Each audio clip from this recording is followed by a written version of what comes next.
मुख्यमंत्री डॉक्टर मोहन यादव ने कहा कि राज्य सरकार विकास के साथ अपनी सांस्कृतिक विरासत को संजोकर आगे बढ़ रही है। हर समुदाय की परंपरा और संस्कृति को सम्मान देना और सभी को समान अवसर उपलब्ध कराना हमारा उद्देश्य है। चाहे व्यापार हो, शिक्षा हो या समाज सेवा, सिंधी समाज ने अपने परिश्रम, समर्पण और सकारात्मक सोच से समाज को नई दिशा देते हुए प्रदेश और देश की प्रगति में महत्वपूर्ण योगदान दिया है।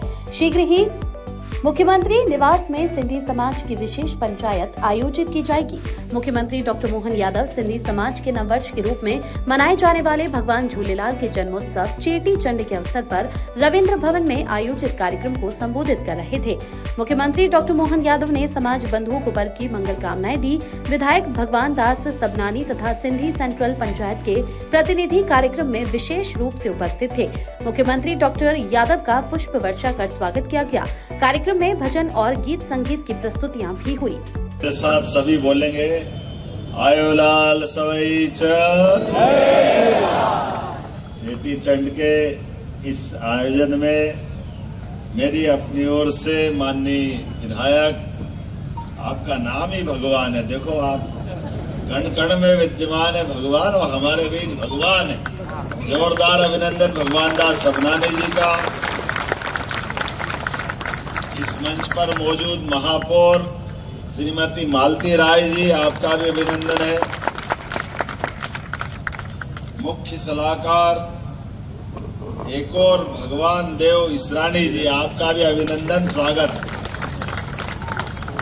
माननीय किशोर तनवानी जी, आपका भी अभिनंदन। श्रीमान घनश्याम चावला जी, आपका भी स्वागत है।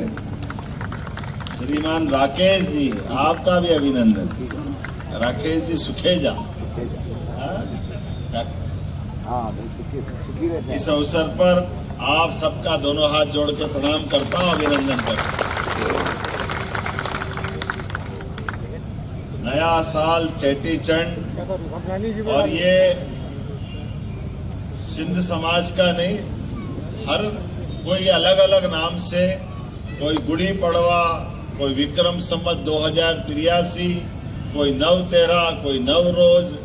सच में इस त्योहार की, नए साल की शुरुआत की, नवरात्रि की मेरी अपनी ओर से सबको बहुत बहुत बधाई, बहुत बहुत अभिनंदन।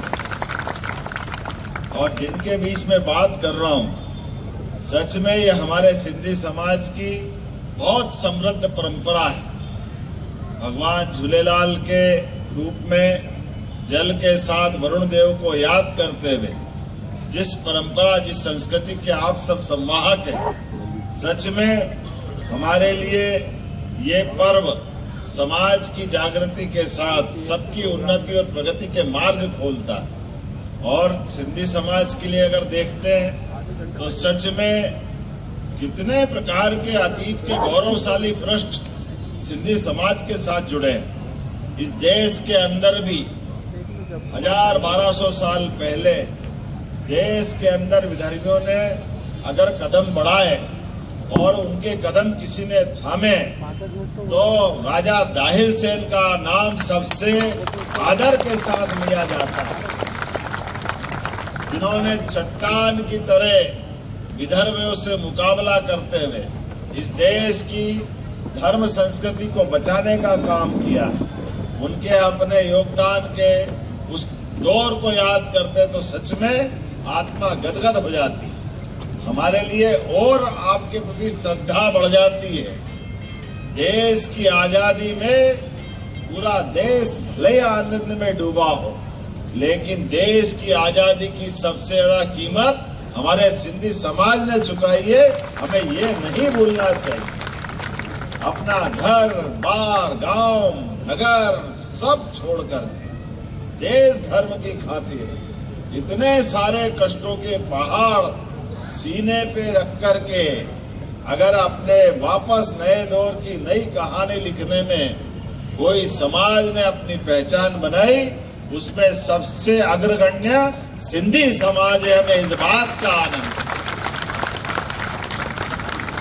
नई पीढ़ी के मित्रों को बड़ा समझने में आने में थोड़ा कठिनाई होगी, लेकिन हमारे पुरखों ने इस देश की आजादी के पहले भी जो योगदान दिया वो कम नहीं है।